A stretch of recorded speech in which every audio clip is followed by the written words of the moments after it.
Ever come home from a weekend fishing trip, pop open your garage, and wonder if you'd accidentally ordered a second house off Amazon? That's what hit me when I rolled in one Sunday night. My entire garage and half my shed was stuffed to the gills with cardboard boxes. Stacked, labeled, organized like my private slice of land had morphed into the newest Amazon hub. I stood there, tackle box in one hand, beer in the other, wondering if I'd slipped into an alternate reality. It all kicked off Friday morning. The lake was whispering my name, the weather was prime, and I'd cleared my slate for 3 sweet days of pure, unproductive bliss. I'm a systems engineer by day, fisherman by soul. My 3 wooded acres, tucked just beyond the main subdivision, are my haven far enough to dodge HOA nonsense, or so I'd thought. But when I pulled into my driveway that Sunday evening, red flags started waving. First, tire tracks plural crisscrossed my gravel like a delivery van rally had blown through. Then, my garage door hung half open, like it had quit mid-shift. I cut the engine, stepped out, and what I saw inside that garage is burned into my brain forever. Cardboard chaos. Hundreds of boxes, neatly piled, some shrink-wrapped, labeled in handwriting that sure wasn't my petite wool sweaters, herbal glow serums, toddler corduroy sets. My first guess? A prank. Maybe my buddies had lost their minds. But no prank comes with barcode scanners, inventory tags, and a folding table hosting a Chromebook logged into Shopify. I didn't touch a thing. Just backed off, locked up, and dove into my security camera footage. I've got 3 motion-activated cams: garage, side yard, front door, and they had a blockbuster to share. Friday, 2:14 p.m., a silver Lexus SUV rolls up. Out steps Lisa Peek, HOA archetype, perpetual shades, that clip strut, Bluetooth earpiece fused to her skull. She's barking orders at a MOVYing Crew 3 vans, no less, backing into my driveway like it's their turf. They unload pallet after pallet into my garage while Lisa sips an iced latte, wavying her arms like she's staging a theater production. At one point she says, "Put the heavy stuff by the freezer, barely uses it anyway." The gall. Not just invading my space, but directing traffic around my own appliances. My jaw dropped. That night, I marched 6 houses down to her place in the HOA zone. She answered in leggings and a satin robe, all fake surprise, like she'd been waiting. "Oh hey, you're back. Trip go well? Why's my garage full of your junk?" I shot back, skipping the pleasantries. She didn't blink. "It's not junk, it's inventory. And full is dramatic, there's still space for like a folding chair." "Lisa, why my garage?" She grinned like I was the crazy one. "Your lot's by the woods, you're never around.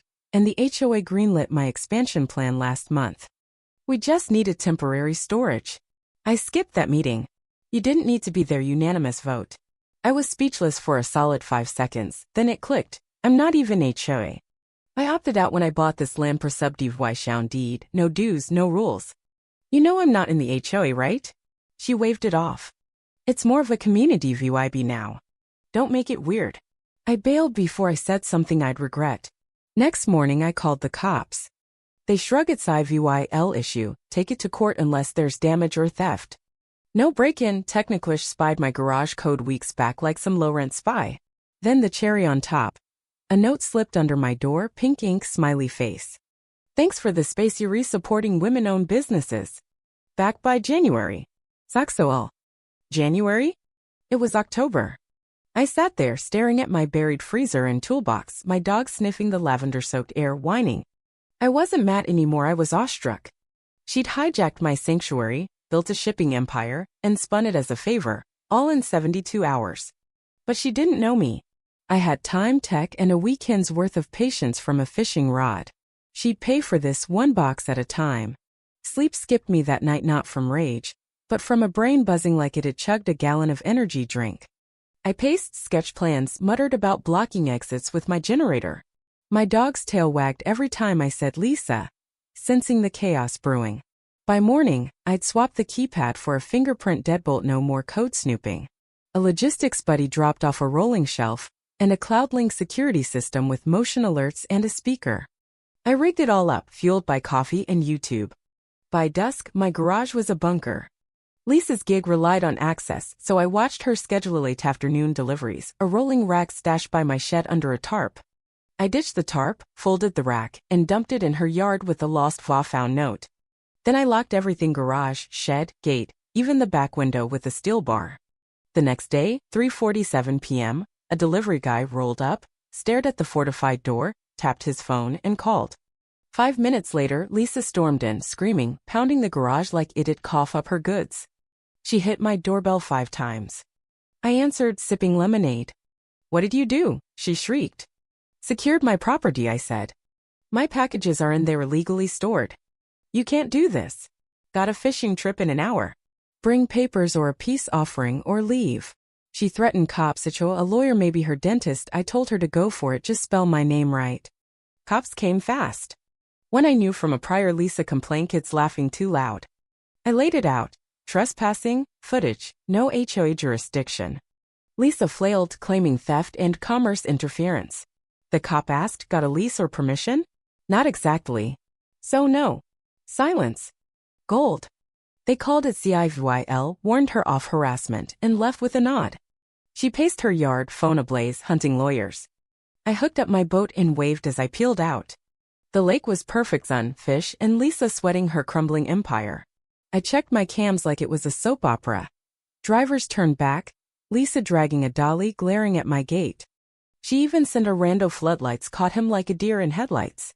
Another pink note hit my door, "You're ruining my business." Happy now? I framed it above my dartboard, aiming for ruining.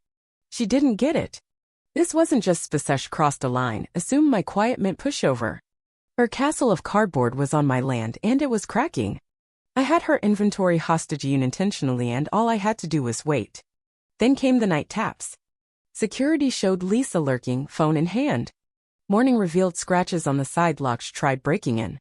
Later, a motion alert. A no-logo courier with a universal opener, aiming at my sensor. My speaker blared, "Smile, you're live. Leave or cops are called." He bolted. I snagged his plates, likely a rental, maybe Lisa's alias. Then, HOA Presmark showed up, cologne thick, jeans creased, with a smug folder. HOA demands you release the goods or face penalties. I pointed at my fence. This side's Meneprasubdivy Shaun, no HOA. Tell Lisa to get a court order or a cop or it's breaking and entering. He mumbled about reviewing and left. That night, I invoiced Lisa storage, power, access loss, stress, stacked it to the gate, posted it on her boutique's Facebook VYAA burner. Her world unraveled. Neighborhood posts went viral, HOA horror, local Lisa's guerrilla Amazon. Her rev-use tanked trespasser, inventory kidnapper, despite her spin that I'd agreed then flipped. My footage of her crew MOVYing in sans consent blew up online. One box split near my freezer, counterfeit skincare. Misspelled labels, shady packaging. I tipped off the brands, one escalated it legally. Lisa's suppliers bailed, customers demanded refunds, her empire imploded. She sent a cease and desist, claiming defamation and distress. My lawyer, Jen College pal, bank slayer, fired back with a countersuit threat. Trespassing, forgery, emotional distress. 2 days later, a small claim summons hit due law $15,000 for lost income. Lisa's EVY Denke? A highlighted sales drop. Jen howled, "Let's win this." Court prep was airtight, footage, notes, neighbors' statements.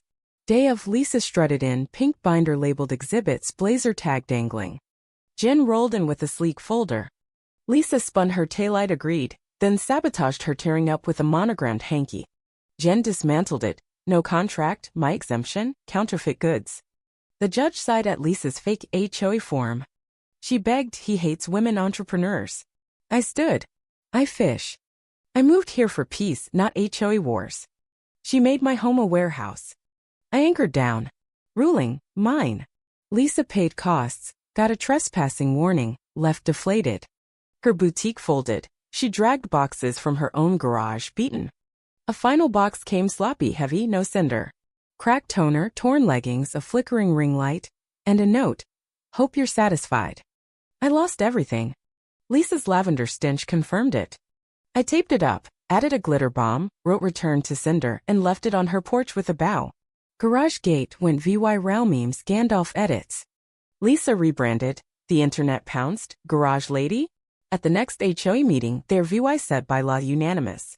Lisa bailed mid-vote. Mark apologized publicly. I waved it off.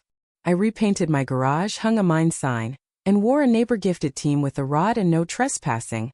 Caption: Neighborhood Logistics Manager. Lisa thought quiet meant weak. She learned silence can be a sharpened blade. Her whirlwind kingdom fell. I fished on. Don't mess with a guy who likes his garage clean and his lake weekends. Pure revenge hits harder with sunburn and glitter.